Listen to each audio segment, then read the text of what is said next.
Mes sœurs, mes frères, bienvenue en cette méditation sur les textes de ce samedi 23 septembre 2023 où nous faisons mémoire de Saint Pio de Pietrelcina ou Padre Pio.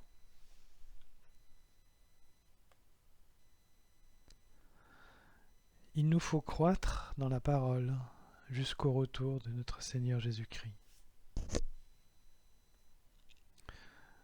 Cette parole aurait pu être celle de Padre Pio que nous honorons aujourd'hui.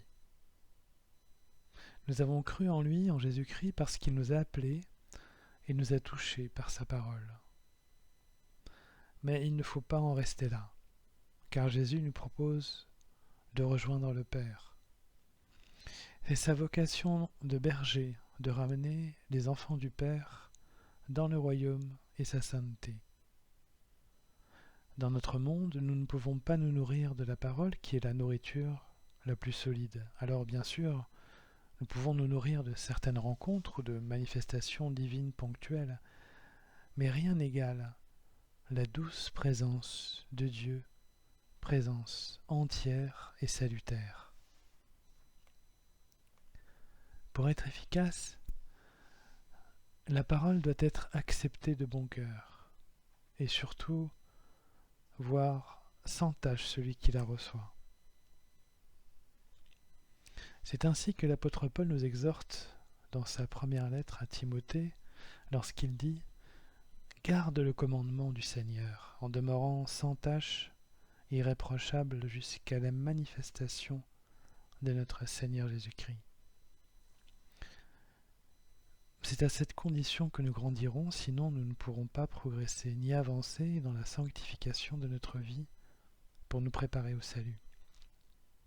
C'est en ce sens qu'il faut comprendre la parabole de notre Seigneur Jésus-Christ lorsqu'il dit dans l'Évangile du jour « Et ce qui est tombé dans la bonne terre, ce sont les gens qui ont entendu la parole dans un cœur bon et généreux, qui la retiennent et portent du fruit par leur persévérance. »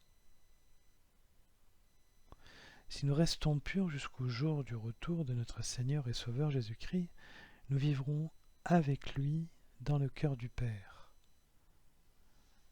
qui nous retrouvera et nous serrera dans ses bras.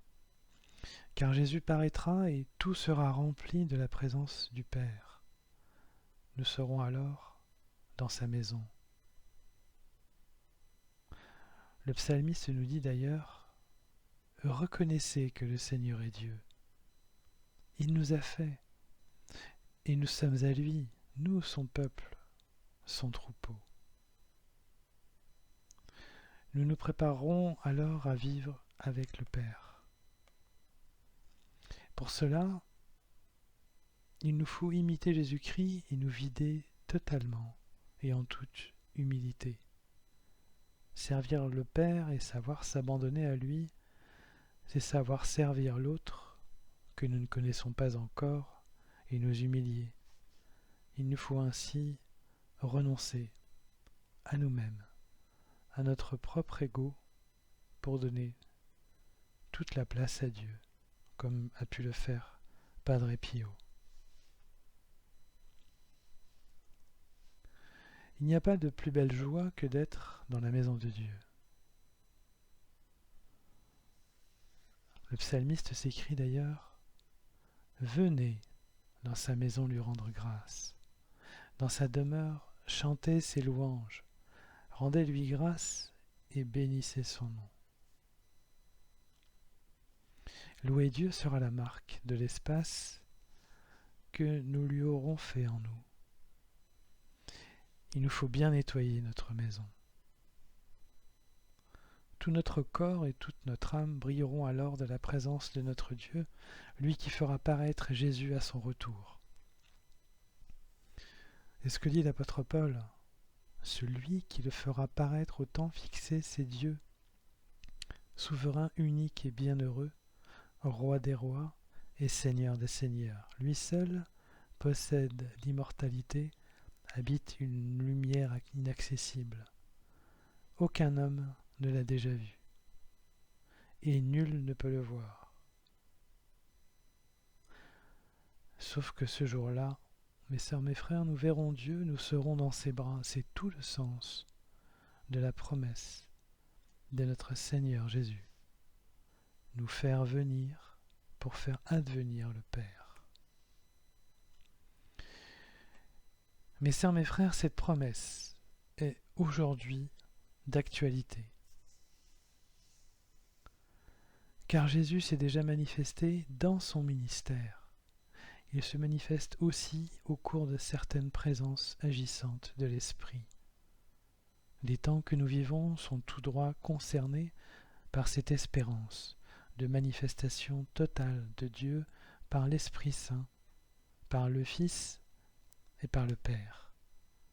Nous vivons déjà la présence du Père sans le voir encore. C'est le chemin que nous propose Jésus. À nous de le suivre.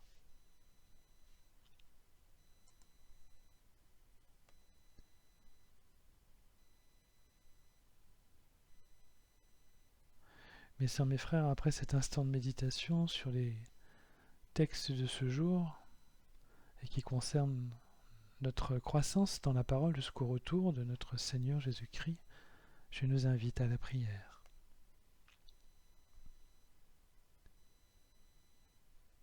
Ô Père céleste, le chemin que tu as ouvert à ton Fils, tu l'as ouvert pour nous tous. Nous avons besoin de sa sainteté pour paraître purs devant toi. Ce jour-là, rien ne sera plus comme avant. Tu seras visible comme tu l'es déjà pour ton Fils. Et ce sera pour nous et pour toi une grande fête. En attendant ce jour béni, garde-nous dans ta main et avance ta sainte providence. Amen.